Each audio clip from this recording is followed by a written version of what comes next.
नमस्कार, आप देख रहे हैं आज की बहस। आपके साथ मैं हूं जीनत सिद्दीकी। सर्दियों को बढ़ता देख दिल्ली सरकार प्रदूषण को कंट्रोल करने के लिए पूरी तरह से तैयार है। दिल्ली के पर्यावरण मंत्री गोपाल राय संबंधित विभागों के साथ कई बैठकें कर चुके हैं। दिल्ली सरकार कहती है कि प्रदूषण की रोकथाम के लिए 13 हॉटस्पॉट्स जो है उसके लिए 13 अलग अलग कोऑर्डिनेशन टीमें बनाई गई है। एक्शन प्लान पर काम किया जा रहा है।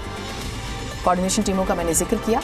डस्ट प्रदूषण को कम करने के लिए हॉटस्पॉट में 60 एंटी स्मॉग गन लगाए गए हैं। हालांकि बीजेपी कह रही है कि प्रदूषण की रोकथाम के लिए काम केंद्र सरकार ने किया है।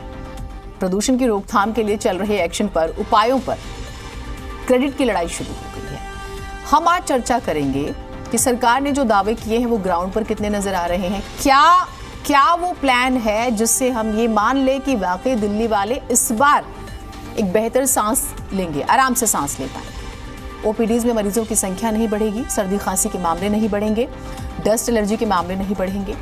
और पराली भी अपने आप में बड़ा मुद्दा है। तो पराली पर बीजेपी जो है पंजाब की याद अगर सरकार को दिला रही है तो फिर क्यों दिला रही है? कई पहलू हैं, कई सवाल हैं, चर्चा करेंगे।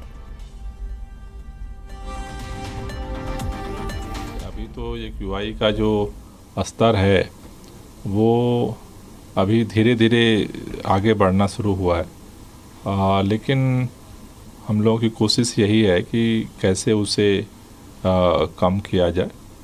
लेकिन मुझे लग रहा है कि 15 अक्टूबर के बाद थोड़ा और ठंड बढ़ने पे जो है वो प्रदूषण का जो स्तर है QI का उसमें बढ़ोतरी शायद देखने को मिलेगी। दिल्ली के अंदर पिछले 3 सालों से हम बायो डिकम्पोजर का छिड़काव दिल्ली के अंदर जो धान की उपज होती है उन पूरे दिल्ली में कर रहे हैं। इस बार भी लगभग 5000 एकड़ में हमने छिड़काव की तैयारी की है।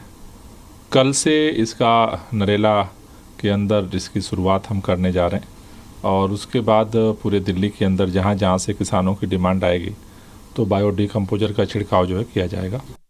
देखिए, काम का तो ये हिसाब है कि ईस्ट वेस्ट पेरिफेरल हाईवे जो है वो केंद्र सरकार ने बनाया, जिसके कारण दिल्ली में आने वाले जो ट्रक्स वगैरह थे वो बाहर हुए, जिसकी वजह से दिल्ली को उसका लाभ मिला।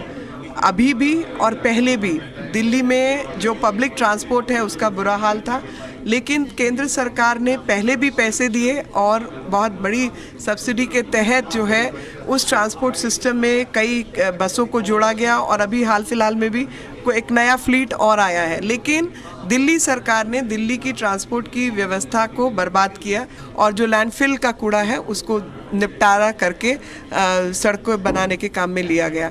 लेकिन अब जब वो पहाड़ कम होता दिख रहा है तो जाके तस्वीर खिंचानी शुरू कर दी, लेकिन जब काम की ज़रूरत थी तो भागे हुए थे, कोई काम नहीं कर रहे थे।